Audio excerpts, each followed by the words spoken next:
ఇప్పుడు నేను ఇదంతా చెప్తే ఎలా ఉంటుందంటే నేనేదో బిలోనే మెథడ్ చేస్తున్నా అని చెప్తున్నట్టు ఉంటుంది. అసలు ఈ రోజు మార్కెట్లో దొరికే నెయ్యికి మన నెయ్యికి అసలు డిఫరెన్స్ ఏంటో డీటెయిల్గా మాట్లాడుకుందామండి. రెగ్యులర్ గీ వర్సెస్ బిలోనా గీ.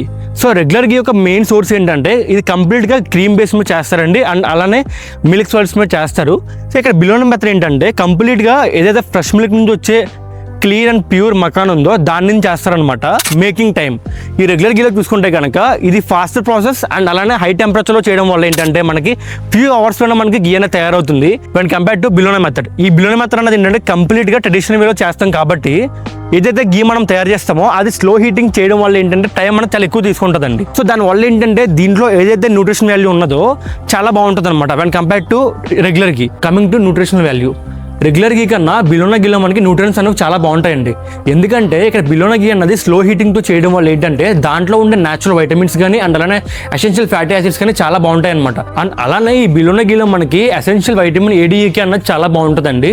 ఇప్పుడు మనం రెగ్యులర్ గీ గురించి మాట్లాడుకుంటే ఈ రెగ్యులర్ గీ అనేది మనం హై టెంపరేచర్ అండ్ అలానే దీని యొక్క ఫాస్ట్ ప్రాసెస్ వల్ల ఏంటంటే ఎసెన్షియల్ ఫ్యాటీ యాసిడ్స్ కానీ అండ్ అలానే వైటమిన్స్ కానీ సరిగ్గా ఉండవన్నమాట. లాస్ట్ ప్యూరిటీ, నేను దీని గురించి పెద్దగా మాట్లాడక్కర్లేదు. ఎందుకంటే రెగ్యులర్ గీలో చూసుకుంటే ప్రిజర్వేటివ్స్ కానీ అండ్ అలానే సమ్ రిఫైన్డ్ మిక్స్డ్ ఐటమ్స్ కానీ కలుస్తాయి అనమాట బిలోనా మెథడ్. సో బిలోనా మెథడ్లో ఏంటంటే మనకి కంప్లీట్గా ఎటువంటి కెమికల్స్ కానీ ప్రిజర్వేటివ్స్ కానీ లేకుండా చేస్తామండి.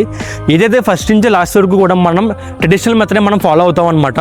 సో అండ్ నెక్స్ట్ వన్ ఏంటంటే రిఫైన్డ్ ఐటమ్స్ కూడా ఇందులో మనకి ఏం మిక్స్ అవ్వండి. ఇప్పుడు నేను ఇదంతా చెప్తే ఎలా ఉంటుందంటే నేనేదో బిలోనా మెథడ్ చేస్తున్నా అని చెప్తున్నట్టు ఉంటుంది. ఒకసారి మీకు మీరే రీసెర్చ్ చేసి తెలుసుకోండి. మీకు గుర్తుందా మనం ఫస్ట్ వీడియోలో ఒక ఛాలెంజ్ టేకప్ చేద్దాం అన్నాం కదా. అలా ఛాలెంజ్ ఏంటంటే నెక్స్ట్ కమింగ్ 30 days లో మనం 0 to 100 ఆర్డర్స్ మనం కంప్లీట్ చేయాలండి. అసలు మనం ఈ ఛాలెంజ్ కంప్లీట్ చేస్తామా చేయమా? అండ్ ఇంకోటి ఏంటంటే మన ప్రోడక్ట్ అనేది నేషనల్ వైడ్గా ఎలా సప్లై చేస్తామని చాలా మంది అడిగారండి. దీని గురించి మనం నెక్స్ట్ వీడియోలో డీటెయిల్గా మాట్లాడుకుందామండి.